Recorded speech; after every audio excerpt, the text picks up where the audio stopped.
Son las 8:38. Continuamos en Radio Análisis en este día viernes 28 de julio y le damos la bienvenida como cada mañana a Montserrat Rolano. ¿Cómo estás, Monse? Buenos días. Buenos días, muy bien, muy bien. Espero que Sí, tú también y nuestros invitados e invitadas. sí, como decimos siempre, el viernes es el día más feliz de la semana. Así es que, por razones que no vamos a profundizar ahora, pero que aparecen como obvias. Desde la ciudad de Antofagasta, Francis Espinosa con nosotros. ¿Cómo estás, Francis? Bienvenida.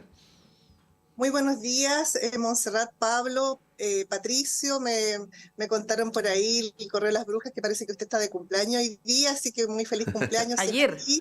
Fue ayer, Ayer, perdón. fue ayer, Ya, sí. perdón. Entonces, muy feliz cumpleaños atrasado y yo feliz nuevamente de estar desde regiones, ustedes que hacen desregionalización, comentando política. Muchas gracias, Francis, por el saludo. Y don Pablo Rodríguez del Instituto Libertad, bienvenido como siempre. Gracias, Pablo. Hola, buenos días. Me sumo también a los saludos para Patricio. Feliz cumpleaños. Gracias, gracias. sí, pues está en la semana de cumpleaños, podríamos Sí. decir.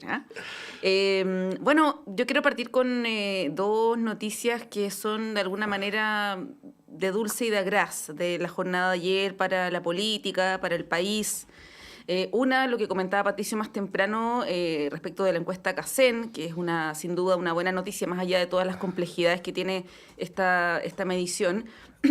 Y la otra es la encuesta CEP, que más allá de mediciones respecto a algunos personajes en específico, incluso algunos sectores políticos en específico, da cuenta de un ánimo del país bien pesimista y una suerte de giro autoritario del país que no deja de ser preocupante. Da cuenta también de una polarización, de una baja valoración por los acuerdos, ¿no? Esto que decía el invitado anterior de sacrificar libertades en pos de tener más seguridad, yo creo que es algo preocupante para todos los sectores políticos y para quien le toque gobernar el periodo siguiente. Ahí les quería pedir una reflexión más general respecto de esta encuesta CEP. Después podemos ir desglosando quizás lo que les haya llamado más la atención, pero sobre este ánimo que revela la encuesta, ¿cuál es su mirada? Francis. Sí, nuevamente buenos días. Bueno, en primer lugar, señalar que las encuestas siempre, digamos, tienen algunos elementos metodológicos que pudiesen incluso ser usados para ir marcando tendencia en la opinión pública de manera intencionada. Dicho eso, quisiera volver a la idea que ya lo he retomado en otras oportunidades, pero no para justificar este giro a los radicalismos que se plantea a nivel internacional y que es lógico que esté, digamos, permeando en este caso el país. Eso, la mirada desde lo internacional a lo nacional. Digamos, lo segundo es de qué manera finalmente las izquierdas un poco enfrentan estos giros radicales más hacia la derecha, lo vemos también en España, y finalmente un poco cuál es el voto castigo a la gestión o más bien la valoración de la gestión de manera implícita en este caso en función a estas aristas. Llama la atención, a pesar de que yo ya había planteado también digamos, el ascenso que va teniendo el Partido Republicano o la adhesión, yo diría, significativa.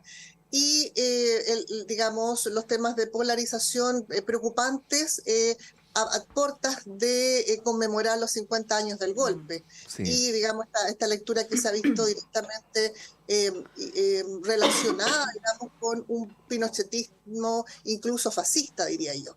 Así que, digamos, por el momento esas son, digamos, un poco mi mirada de la encuesta específicamente CEP.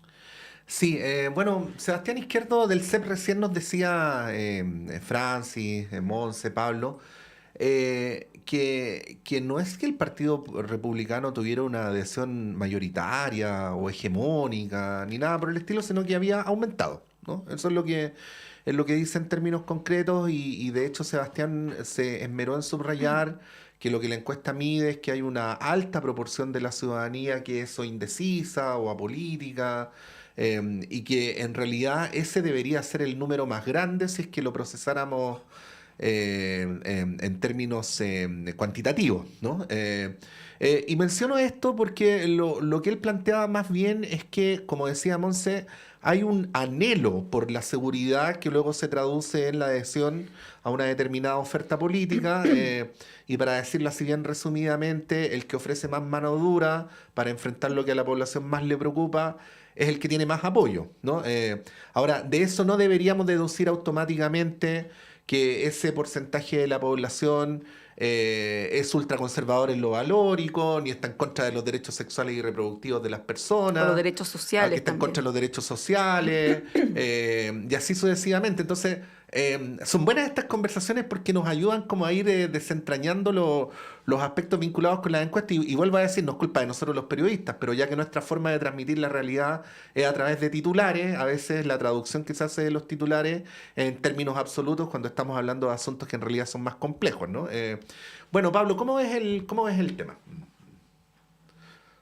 Pienso que lo que está reflejando la encuesta CEP tiene que ver con un cierto estado general de la política respecto al desencanto que hay eh, de los ciudadanos frente a sus autoridades, frente a un sistema político que no ha sabido responder a las demandas ciudadanas en el último tiempo, que gran parte de las reformas sociales que cada gobierno se compromete a avanzar quedan un poco entrampadas en el Congreso y unas reformas emblemáticas que cada gobierno presenta pocas veces tienen posibilidades de ir avanzando. De hecho, cada gobierno señala como que son dos o tres sus reformas fundamentales y prácticamente pasa los 4 años discutiendo esa reforma y a veces con mucha suerte logra aprobarla y si logra aprobarla es con un contenido distinto con el cual ingresó.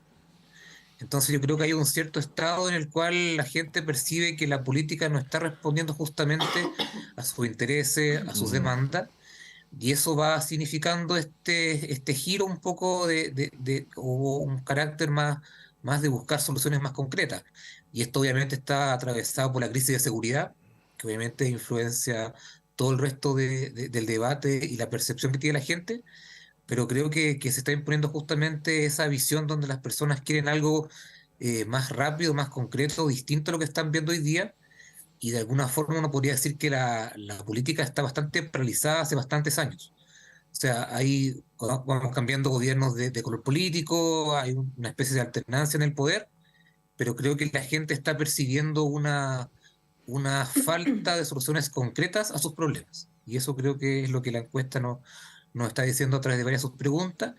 Y eso también se expande a lo que estamos viviendo respecto a la Constitución.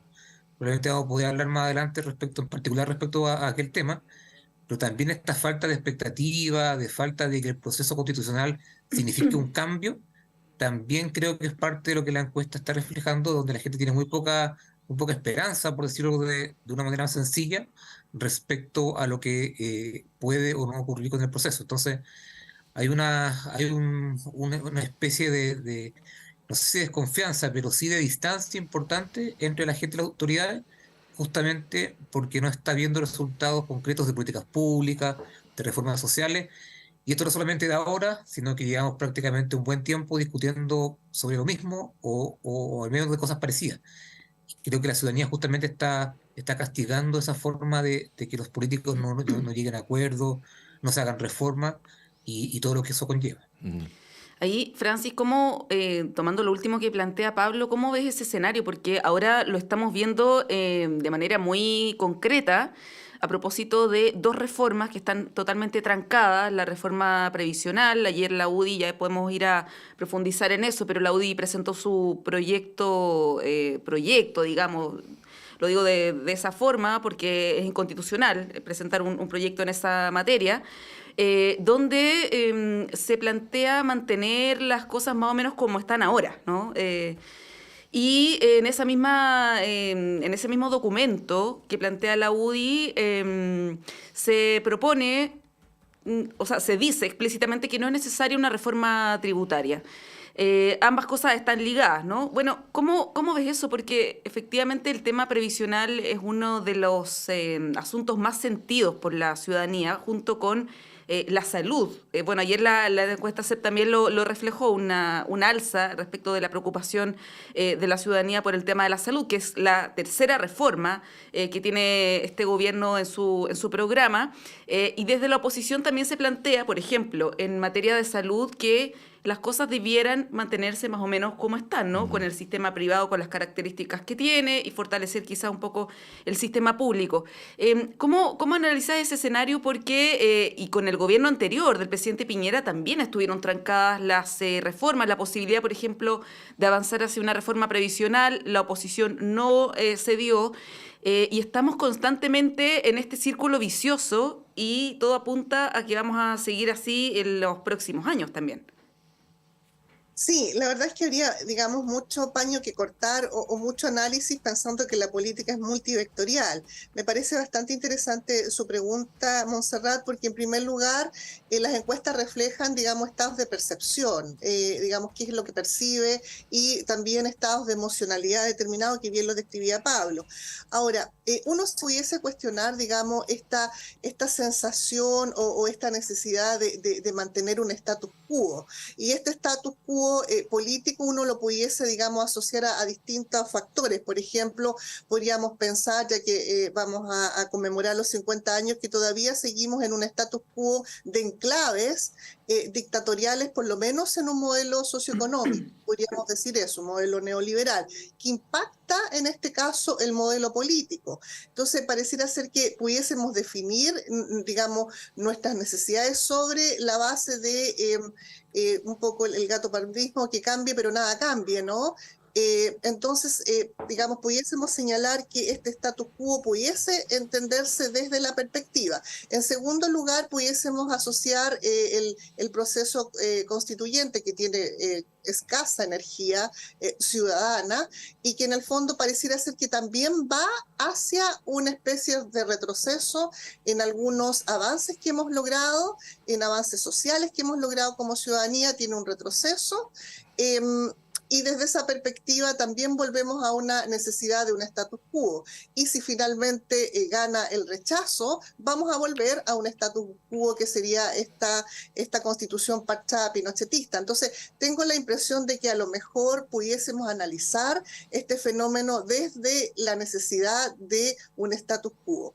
Hay literatura fílmica, digamos, no quisiera bajar el nivel de la conversación, pero esta película Barbie, por ejemplo, plantea justamente, entre tantas cosas, la idea del no cambio. O sea, el cambio provoca, en este caso, problemas o descontrol, en este caso, en la ciudadanía. Pero yo tengo la impresión de que la ciudadanía sí quiere mayor cohesión social, que es lo que muestra la encuesta CACEP y también el índice Gini, pero en definitiva son las élites políticas las que en el fondo nos tienen entrampadas en esta condición de status quo. Sí, esta hipótesis viene desde hace algún tiempo, Pablo, de que la élite política, ¿no? En cierta época se utilizó el concepto de clase política, ¿no? En alusión a un cierto concepto sociológico que en sí mismo es contradictorio con la idea de que la política es la representación de las clases sociales, ¿no? Entonces habla de clase como un grupo ensimismado, ¿no? De que funcionaría como un microclima en relación a la sociedad. Seguramente esto Pablo lo ha escuchado muchas veces y también lo hemos hablado, de que el país no está tan polarizado como el sistema político, que las deliberaciones del sistema político son distintas a las que de verdad querría la población. Hugo Herrera ha hablado tantas veces de que el sistema político no canaliza lo que él llama los anhelos del pueblo, ¿no? Y así sucesivamente. Bueno, en la línea de lo que planteaba Francis sobre el statu quo, ¿no? ¿Cómo ves en este momento, que es un momento bien crucial, la capacidad del sistema político de entender, de leer, de procesar, de canalizar, ¿no? Es que probablemente ahí está justamente la gran debilidad, la gran falencia de nuestro sistema político, de que no está siendo capaz de responder y procesar las demandas a tiempo. Porque alguien podría decir que una reforma que se demora 8 años en salir está respondiendo a un problema, pero cuando se demora tanto tiempo, cuando esa reforma es concretada o aprobada, la verdad es que llega muy tarde y probablemente responde de forma muy tardía a lo que buscaba resolver originalmente. Entonces, tiene que ver mucho con los tiempos, mucho con los tiempos en los cuales se hace la política, y ahí obviamente el sistema electoral que tenemos, yo creo que también ha influenciado justamente esta fragmentación política que vemos hoy día en el Congreso. Creo que el sistema electoral, cambio binominal, la reforma que lo reemplazó, también nos ha ayudado poco, nos ha contribuido de poco justamente a resolver de manera más eficiente los problemas. Y por lo tanto la gente percibe que el Congreso, más que una instancia en la cual los políticos deliberan y deciden sobre el destino del país, más bien parece que en el Congreso se estancan las reformas. Y esa percepción justamente va en la línea de que el sistema político no está siendo capaz de responder a las demandas ciudadanas, no está siendo capaz de representar a mucha población, y creo que el diseño institucional colabora poco justamente para revertir esta percepción o esta realidad según uno quiera ver. Entonces hay problemas que tienen que ver más de corte de diseño, de cómo hoy día el Congreso puede o no llegar a acuerdos, y también hay un clima enrarecido por el tema de seguridad, lo que nos influencia también a nivel internacional, este auge autoritario en algunas partes, Mm. pero creo que ahí quiero relevar el elemento del diseño de cómo está construido el sistema. Uno no está defendiendo binominal para quien no escuche, sino que está pensando que el sistema electoral que tenemos no ha posibilitado justamente la formación de grandes alianzas ni de acuerdos, sino que vemos un impedimento muchas veces para llevar a cabo las reformas. Mm. Entonces, en el marco de este contexto en el cual estamos viviendo en el proceso constitucional, uno esperaría justamente pensar en un sistema electoral distinto que sí permita la formación de alianzas, Mm. que sí permita la generación de coaliciones, que sí permita que los gobiernos tengan algún incentivo o alguna posibilidad de generar mayoría. Y eso, desde el punto de vista del diseño, hoy día está al debe. Por lo tanto, creo que es un Mm. elemento relevante para entender por qué el sistema político llega tarde a responder las demandas de la ciudadanía. Sí, es súper importante eso que dice Pablo. Yo me acuerdo que hace algunos meses la ministra Toá en una entrevista lo dijo muy categóricamente que el sistema electoral que tenemos actualmente requiere ajustes, ¿no? Ajustes importantes. Ahora, uno de los elementos interesantes que tiene el texto, el anteproyecto de los expertos, que sabemos que no va a quedar tal cual, eso cada vez es más obvio, Ujú. son los cambios al sistema político, ¿no? Que apuntan a disminuir los niveles de fragmentación que tenemos en el Parlamento y la imposibilidad de llegar a acuerdos. Ahí, Francis, ¿cómo ves eso? Porque hay una posibilidad alta ahora, a 3, 4 meses, ¿no? De que tengamos un texto y que se vote, de que esto se rechace. Y si es que eso es así, primero, no es lógico ni obvio que tengamos un nuevo proceso constituyente. De hecho, lo más probable es que eso no ocurra, por lo Mm. menos en el corto mediano plazo. Y los cambios sobre el sistema político tampoco es muy claro que vengan desde el Congreso, ¿no? Y ni siquiera desde Mm. el Ejecutivo. ¿Cómo ves eso? Porque lo que plantea Pablo es primordial y es algo que debiera tener preocupados y ocupados a los habitantes de La Moneda y también del Congreso, y que está contenido en el texto de alguna manera, el sistema electoral no, pero en el texto del anteproyecto, pero en caso que esto se rechace, como es hasta ahora, nos quedaríamos sin ningún cambio en esa materia. ¿Cómo ves ese escenario? Porque efectivamente, para el gobierno que le toque venir después, va a ser más ingobernable incluso de lo que es ahora. Sí, bueno, se había planteado que es una idea muy republicana, tal vez una idea muy de Kass, la jibarización, digamos, de los órganos políticos, en el Mm. fondo, en este Mm. caso el Parlamento. Kass creo que lo planteaba más digamos, desde esta jibarización del Estado. Y que es algo relativamente atractivo para la ciudadanía, o bastante atractivo, no sé si relativamente, en términos que hay una ilegitimidad y un descontento con la clase política, creo que ya lo decía Pablo, Entonces, frente a eso, digamos que hayan menos parlamentarios, por ejemplo, en el fondo la gente se cuestiona, digamos, para qué, digamos, existen, digamos, o para qué existe el Parlamento, o para qué están los parlamentarios, si finalmente no se avanzan, en este caso, en las leyes y en las reformas. Entonces, esa es una idea relativamente populista que seguramente atrae, en este caso, a la ciudadanía, la jibarización del Estado, y pensando que la jibarización plantearía un Estado mucho más eficiente. Y en ese sentido, por ejemplo, los casos de fundaciones o Procultura acá en Antofagasta, fundaciones también en Antofagasta, pudiesen, digamos, tener menos expresiones, digamos, en este sentido. Ahora, el día de ayer, por ejemplo, yo estaba leyendo el libro a raíz de un artículo que tengo que preparar de Augusto Pinochet, Política, Politiquería y Demagogia. Y la idea, digamos, que justificaría, entre comillas, el golpe, la idea de generar un Estado portaliano, justamente sacando esta lacra, digamos, que sería la lacra política de los partidos políticos. Me parece, digamos, y como él cita en este caso a Frei Montalva, para, digamos, explicar la decadencia de los partidos políticos. Entonces, yo tengo la impresión de que en el fondo el cuestionamiento, digamos, de la problemática de la democracia a partir de partidos políticos, o la caída de esa democracia representativa, es algo que viene históricamente, digamos, analizándose, y que pudiese justificar, bien lo decía Pablo, gobiernos autocráticos.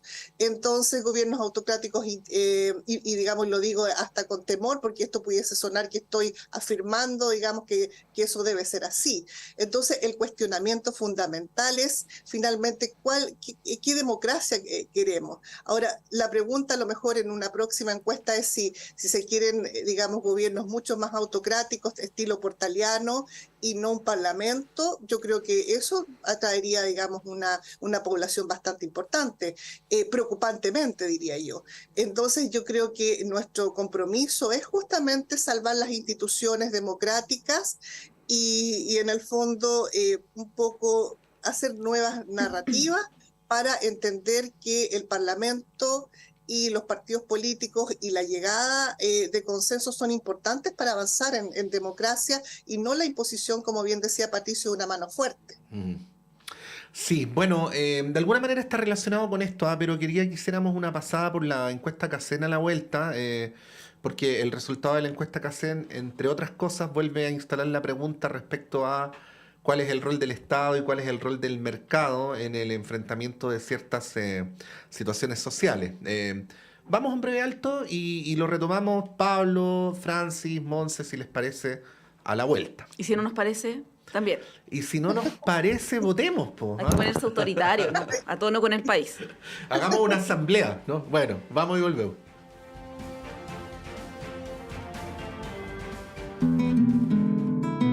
Radio Universidad de Chile los invita a escuchar este viernes 28 de julio a las 20 horas, en vivo y en directo desde Sala Máster, el concierto a voz y guitarra del destacado cantautor nacional Manuel García. Con entradas agotadas para sus 2 presentaciones en Sala Máster, Manuel García regresa a este escenario para encontrarse con su público y hacer un recorrido único y especial antes de comenzar una gira que lo llevará por varios países como México, Cuba, Suecia, Colombia y España. Antes de partir, este músico ariqueño se presentará nuevamente en Sala Máster este viernes 28 de julio a las 20 horas y los invitamos a escucharlo en vivo y en directo por el 102.5 FM y radio.uchile.cl. Mi madre cerró las cortinas.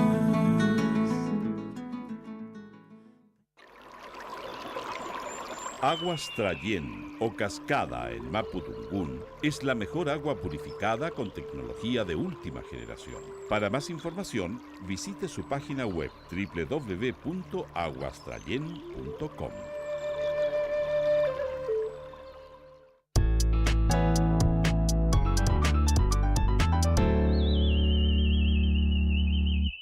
Damos esperanza cuando hay optimismo y angustia cuando hay tristeza.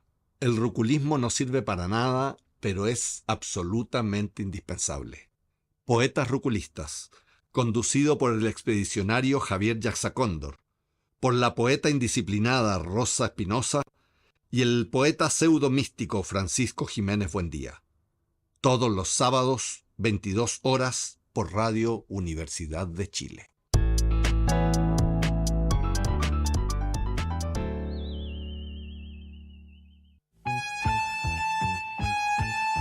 Radio Universidad de Chile les invita a escuchar el programa Memorias de Futuro, un nuevo espacio de educación, formación ciudadana y la historia popular de Chile y Latinoamérica, junto a grandes invitados e invitadas, todos los sábados a las 22:30 horas en el 102.5 FM y radio.uchile.cl. Conduce Jan Flores.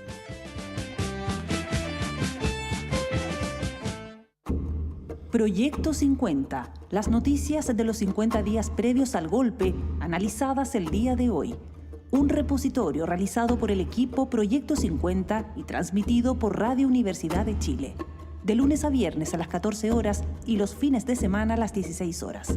Escúchanos en el 102.5 FM y radio.uchile.cl. Proyecto 50.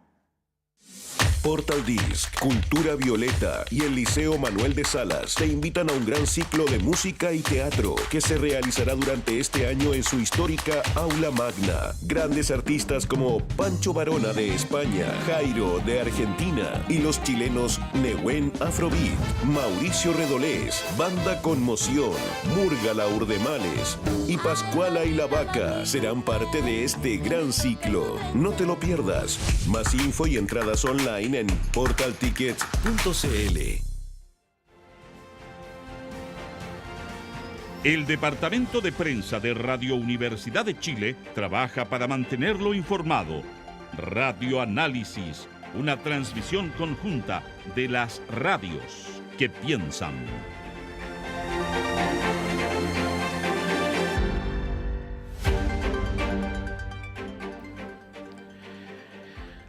Son las 9:03. Bueno, vamos al tema. Aprovechemos de contar a quienes se sumaron en los últimos segundos con Francis Espinosa, académica de la Universidad Católica del Norte, con Pablo Rodríguez del Instituto Libertad, acá en el estudio con Montserrat Rolano, editora general de Radio Universidad de Chile. El tema de la encuesta CACEN, todo el relato del Ministerio del Desarrollo Social respecto a estos números históricos, y me parece que no es un mero relato, sino que tiene de dónde afirmarse, da cuenta de que es la acción del Estado la que permite la reducción de la pobreza, que permite la contención del drama social que hubiera podido provocarse como consecuencia de la pandemia y la desaceleración económica, y también incluso de la reducción de la desigualdad, ¿no? Invoco este tema porque cuando hablamos de discusiones que ahora paralelamente se están dando en la ciudadanía o en la opinión pública, como la seguridad social o como la reforma tributaria, aparecen nuevamente estas distinciones respecto a cuánto se debe meter o no el Estado en el tema.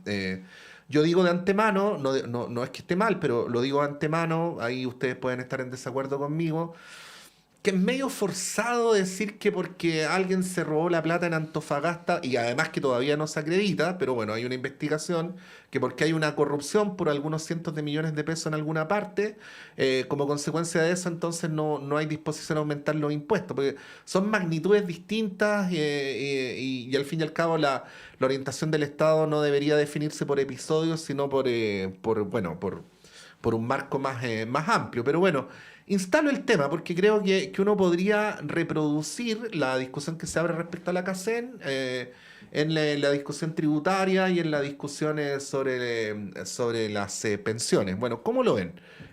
Pablo. Sí, obviamente uno quiere destacar las cifras que arrojó la CACEN, pero es muy interesante el debate que tú planteas respecto a las razones de por qué son las cifras que ayer se exhibieron. Uh-huh.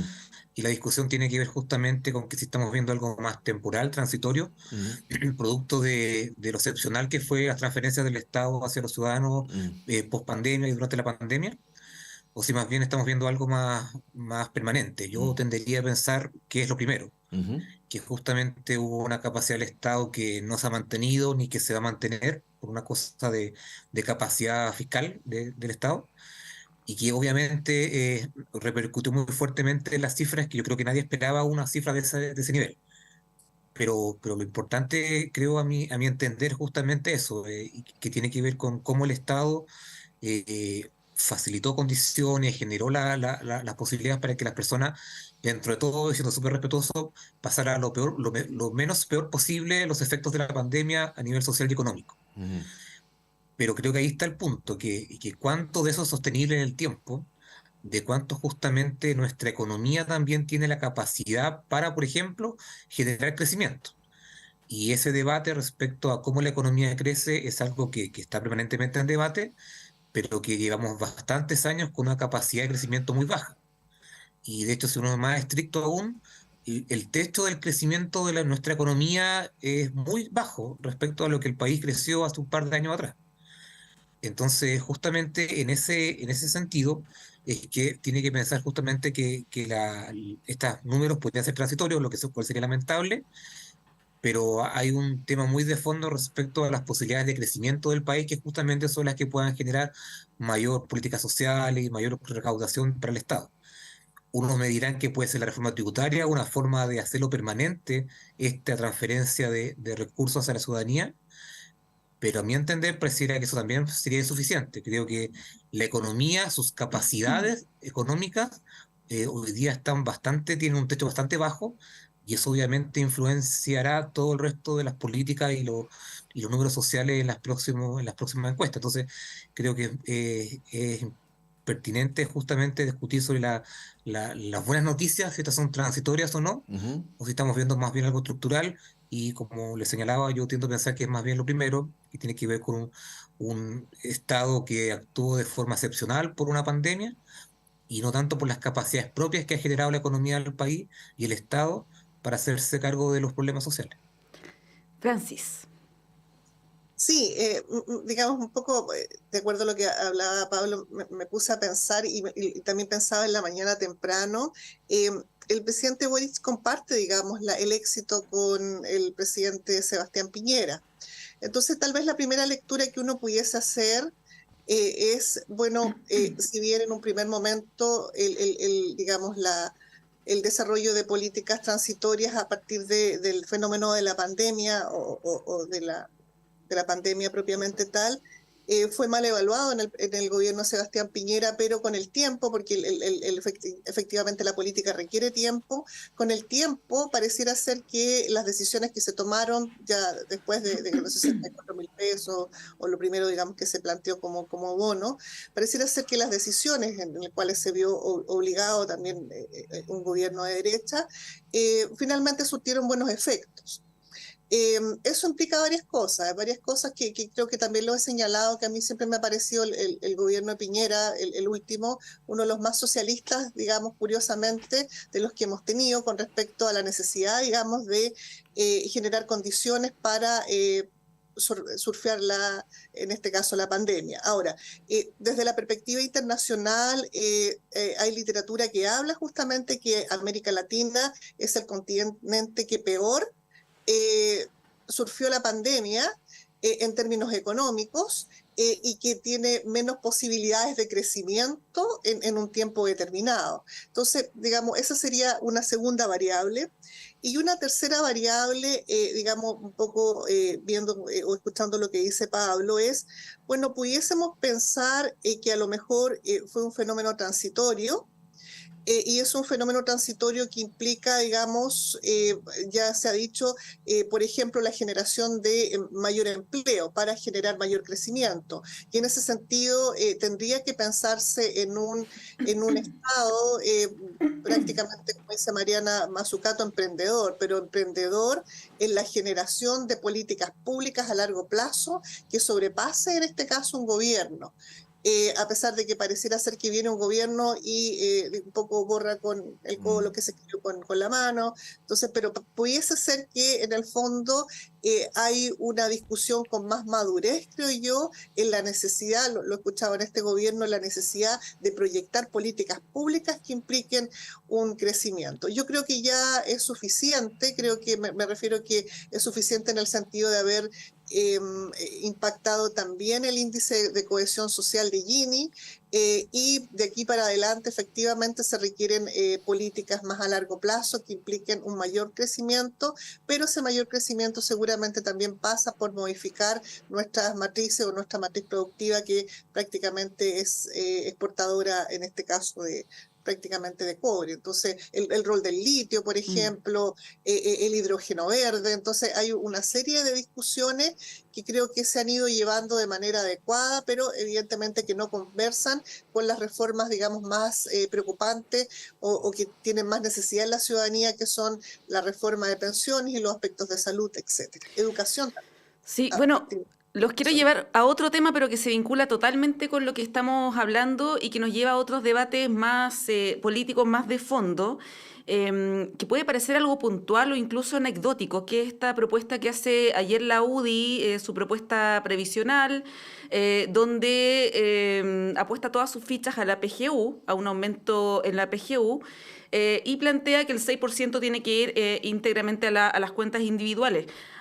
Llama la atención la propuesta de la UDI porque se señala como vías de financiamiento, bueno, dicen que no debiera haber una reforma tributaria, y que los mecanismos de financiamiento son el royalty minero, el litio y también algunas modificaciones respecto de programas, por ejemplo, del gobierno que están mal evaluados, en fin.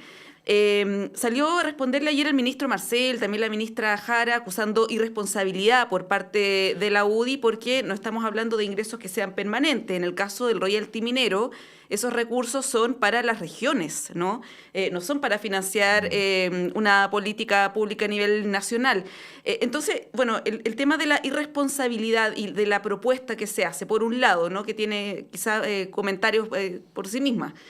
Pero yo decía que nos lleva a debates más de fondo porque tiene mucho que ver con el tipo de oposición que se perfila a propósito de estos últimos días y esta arremetida que ha tenido la UDI con la acusación constitucional contra el ministro Ávila, el tema de esta carta donde se le acusa al ministro Jackson de una serie de delitos, ¿no? Que hasta el día de hoy, ha pasado una semana, todavía no hay ninguna petición de disculpa, considerando que eso no ha sido desmentido, ¿no? Y ahora esta propuesta previsional que uno podría decir es totalmente legítima, ¿no? Pero por lo menos a nivel del punto de vista de la seriedad que requiere este debate, yo creo que se queda un poco al debe. Entonces, ahí, Pablo, preguntarte, porque esto nos lleva, como digo, al debate de qué tipo de oposición debiera ser Chile Vamos, particularmente qué tipo de derecha debiera ser, considerando también lo que está pasando en España y también lo que nos dice la encuesta CEP, ¿no? ¿Cómo analizas ese escenario más general y puntualmente con el caso de la reforma, o sea, de la propuesta previsional de la UDI que llama bastante la atención, por decirlo de alguna manera? Sí, la reforma de la forma en que la oposición está haciendo su labor está muy influenciada justamente por la irrupción de republicanos. Y eso ha marcado la diferencia en el tono, en el estilo en que la oposición hace su tarea. Y no pareciera que eso vaya a terminar. De hecho, todo lo contrario, se va a profundizar justamente en la medida que se acerquen otras elecciones municipales, parlamentarias, donde la UDI, especialmente más allá de su puntual resultado en la elección de consejero, se siente muy amenazada justamente por republicanos. Uno comparte cierta visión muy parecida.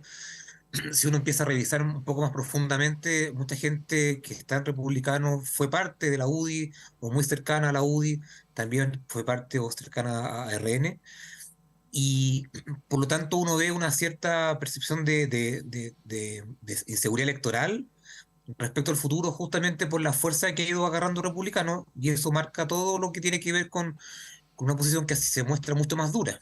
Yo quiero recordar que ha habido por lo menos dos hitos importantes respecto a republicanos superando a Chile Vamos. Fue la segunda vuelta, donde quien pasa a segunda vuelta es José Antonio Kast y no la figura de Chile Vamos, el candidato Chile Vamos. Elección de consejeros constitucionales en mayo pasado, donde también hay un poderío electoral muy importante que es los republicanos, y eso ha ido obviamente generando una cierta preocupación real respecto a cómo Chile Vamos se perfila hacia el futuro. Y creo que en ese contexto hay un interesante debate de Chile Vamos respecto a si tiene que hacer algo distinto republicano o tiene que parecerse a él, a la forma en como republicano hace oposición. Y eso ha generado cierta división interna, cierta descoordinación incluso en sus partidos de Chile Vamos, porque no está claro cuál es el rumbo justamente de la coalición hoy día. Algunos hablan de fortalecerla, de buscar los mecanismos justamente para hacer más potente a Chile Vamos, pero creo que hay un debate que está totalmente en desarrollo respecto a que Chile Vamos de alguna forma siente amenazar su existencia justamente por un republicano que se ha mostrado muy fuerte. Entonces, en ese escenario es que justamente la oposición se ha vuelto más dura, con menos disposición a dialogar, y ha aprovechado a lo mejor legítimamente las debilidades del gobierno en varios ámbitos, y especialmente lo que está ligado al caso Fundaciones. Pero hay un tema de fondo que es cómo se diferencian los partidos, de cómo RN, la UDI, Evópoli se diferencian de republicanos respecto a su forma de actuar, y creo que eso no ha sido zanjado, sino que es todo lo contrario. Es unas cosas que resultan bien, otras que resultan peor, pero donde el factor republicano creo que es muy explicativo de por qué la oposición está actuando como está actuando hoy día. Sí, Francis, bueno, volviendo a la encuesta CEPA, no es que quiera enredar, pero me devuelvo un ratito y vuelvo al tiro a lo que había planteado Monse. En la encuesta también se plantea que la ciudadanía está preocupada por los temas sociales, se plantea el tema de salud, se plantea el tema de la seguridad social. Y en lo que tiene que ver con este debate específico, yo sé que todo es muy opinable, ¿ah? Pero más o menos en la línea de lo que plantea Montserrat, no es muy asible la propuesta de la UDI, ¿no? O sea, hay un relato de que es concreta, de que es específica, pero ya por de pronto hay una parte de la propuesta que está condicionada a un debate tributario que todavía no decanta. Hay otra parte del financiamiento que está vinculada a ingresos precisamente por efecto del cobre y el litio, pero no hay algo que uno pueda tomar aquí y ahora, ¿no? Para poder avanzar. Entonces, ahí, vuelvo a insistir, todo es opinable, pero uno podría decir quizás la UDI está estirando la cuerda, ¿no? Y el tema es, bueno, desde el punto de vista analítico, hasta dónde se puede llegar o hasta dónde se puede mantener un debate perpetuamente en el aire, como parece ser el debate de pensiones, ¿no? O sea, es ya el solo hecho de que el gobierno haya decidido no precipitar una propuesta, sino esperar y conversar, podría traducirse perfectamente en que no se llegue a acuerdos sencillamente y que el tema de una reforma al sistema de pensiones que para más adelante, como ha ocurrido en los últimos años, que Digamos, muchos 14 debates años más o importantes menos quedan para el hablando del gobierno tema. siguiente, ¿no? ¿Cómo ves ese tema? Sí, bueno, efectivamente, un poco la UDI ha tomado digamos, la pandereta, digamos, o tal vez la bocina, ¿no? Digamos, de constituirse como una derecha, en este caso, crítica al sistema, abiertamente crítica, duramente crítica, deconstructivamente crítica, si ustedes quieren. Y yo creo que eso, digamos, ese rasgo identitario pareciera ser que digamos, va a permanecer a lo largo, por lo menos, de este gobierno. En segundo lugar, yo no veo tanta diferencia entre UDI y republicanos, por lo menos acá en regiones, porque incluso se han ido, digamos, han ido sosteniendo situaciones, digamos, en términos de proyecciones electorales, candidatura, etcétera. O sea, como que yo diría que hay aspectos de ADN que comparten ambos partidos, entonces no los veo tan diferenciados. Ahora, en el 2020 la UNAP saca un libro bastante interesante que es sobre la anatomía de la derecha. Entonces habría que preguntarse de qué derecha estamos hablando, y ahí le meto otro pelo a la sopa, que es, bueno, los resultados, por ejemplo, de la valoración, en este caso, de personajes políticos y los 3 primeros son, digamos, de una derecha. El libro de la UNAM plantea una derecha más subsidiaria, no tipo gremialista que viene, estos Chicago Boys, una derecha más solidaria, que es esta derecha, digamos, social, y los ultraliberales que seguramente son UDI en este caso y republicanos. Entonces, el punto es que, digamos, la propuesta que es inconstitucional que plantea la UDI está en ese espacio, digamos, de los ultraliberales. No está ni en la parte subsidiaria ni en la parte, digamos, solidaria. Y nos recuerda una parte bastante cruenta del neoliberalismo, que es prácticamente rásquense con sus propias uñas, y de qué manera efectivamente digamos, no hay una mirada solidaria, simplemente el 6% siempre va de manera individual.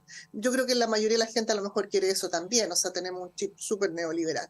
Eso, y ya para ir terminando y darle la palabra a Pablo, es, bueno, pero en definitiva, digamos, esta visión ultra libertaria, tipo el Milei en Argentina, ¿no? Pudiese encajar en las preocupaciones reales y en las necesidades reales, por ejemplo, de nuestros pensionados y pensionadas o de quienes van a la jubilación. Yo tengo la impresión de que no, o sea, yo creo que, digamos, lo que ha mostrado un poco los sistemas políticos es que los sistemas políticos, no sé si llamarlos solidarios, pero colaborativos, por lo menos en crisis, han generado grandes éxitos. Yo pienso que, digamos, la idea no va digamos, por presentar un modelo tan individualista, sino que justamente un modelo que implique una colaboración generacional en favor de las pensiones. Sí, yo todavía no he escuchado ni leído ninguna opinión seria o técnica que explique cómo van a subir las pensiones actualmente al 1,5 millones de jubilados o personas que se están por jubilar con una profundización de la capitalización individual con este 6% a las cuentas individuales. Hasta el momento no he escuchado a nadie. Ayer lo decía Guillermo Larraín en otra radio, la radio cooperativa, que es esencial que exista un componente de solidaridad, de reparto para que las pensiones puedan aumentar al día de hoy. Eso yo creo que hay que relevarlo y hay que señalarlo, porque la propuesta de la UDI, por lo que yo entiendo, apunta a mejorar las pensiones actuales vía PGU, y estamos hablando de 44.000 pesos aproximadamente, que es totalmente insuficiente. Pablo, bueno, volviendo al tema que plantea Francis también, y de la encuesta CEP, porque todo está como concatenado de alguna manera. Hay una contradicción porque lo que dice la encuesta CEP es que los chilenos se identifican más con el Partido Republicano, ¿cierto? Por este afán un poco de tener más seguridad, mano dura, en fin. Pero las ideas del Partido Republicano, que ahora la estamos viendo en el proceso constituyente, no son solamente esas, ¿no? Tienen que ver con aspectos valóricos, en fin. Hay una contradicción ahí porque efectivamente hay una necesidad de mayor orden, de mayor seguridad, sobre todo después de un momento bien caótico post-estallido social, pero por otra parte también hay una necesidad de que el Estado entregue cierta seguridad, ¿no? En términos de derechos sociales, económicos, en fin. Y por otra parte, respecto del proceso constituyente también hay una contradicción, porque se dice, bueno, el Partido Republicano es el que identifica más a los chilenos, pero por otro lado hay un rechazo muy evidente, muy notorio hacia el proceso constituyente, y quienes llevan la batuta en este proceso son los republicanos, ¿no? Entonces es como complejo poder leer esto de una manera lineal, ¿no? Porque tiene como varias dimensiones distintas. ¿Cómo analizas eso? Y que pareciera que republicanos, sus principales líderes, se mueven muy bien en las aguas de la crisis de seguridad, pero de seguridad de orden público. Donde justamente en este contexto que estamos viviendo, con las cifras de delincuencia y todo lo que conocemos, los mensajes de republicanos, que son muy simples, muy directos, llegan muy bien justamente a cubrir las falencias de esa agenda. Pero el resto de las materias, lo que hace el republicano es prácticamente mantener lo mismo o innovar poco respecto a cómo hoy día entendemos el Estado, cómo entendemos las políticas sociales, y probablemente ese pudiera ser su flanco, su debilidad. Pero también hay que ser realista, y lo que hoy día la gente está priorizando justamente es tener más seguridad desde el punto de vista de menos delincuencia, de enfrentar los hechos delictuales, etcétera. Entonces, esa agenda todavía les sigue siendo cómoda. Probablemente si la agenda fuera otra y los temas hubieran de alguna forma decantado de forma distinta, republicanos tendría menos fuerza. Pero esas necesidades que ve la ciudadanía todavía son altamente relevantes para ellos. Y por lo tanto hay una cierta coherencia entre demanda ciudadana y cierta agenda del Partido Republicano. Pero yo no tengo ninguna duda de que cuando el Partido Republicano se mete en otros temas, y temas más polémicos, más sociales, yo creo que ahí la gente de alguna forma tiende a restarse o de alguna forma no dar su apoyo tan explícitamente. Pero cuando prima la agenda de seguridad, ahí sí republicano saca ventaja, a diferencia de otras agendas donde yo creo que claramente republicano tiene muchas debilidades. Sí, pues bueno, es que ahí es donde volvemos a que la hipótesis de que el país se está volviendo, se está cargando a la extrema derecha es una hipótesis que hay que mirar con atención, porque, pues bueno, para no redundar, exactamente por lo mismo que decía Pablo Rodríguez, para no decir yo nada más al respecto. O sea, efectivamente el Partido Republicano hay una cancha en la que juega súper bien, pero eso no quiere decir que, para decirlo en términos comerciales, ¿no? Que la ciudadanía compre el pack completo, ¿no? Eso habría que verlo más adelante. En fin, tenemos que llegar al final del panel. Francis Espinosa, como siempre, muchas gracias, que tengas un muy buen fin de semana. Y misma cosa, Pablo Rodríguez, que estén muy bien y que descansen.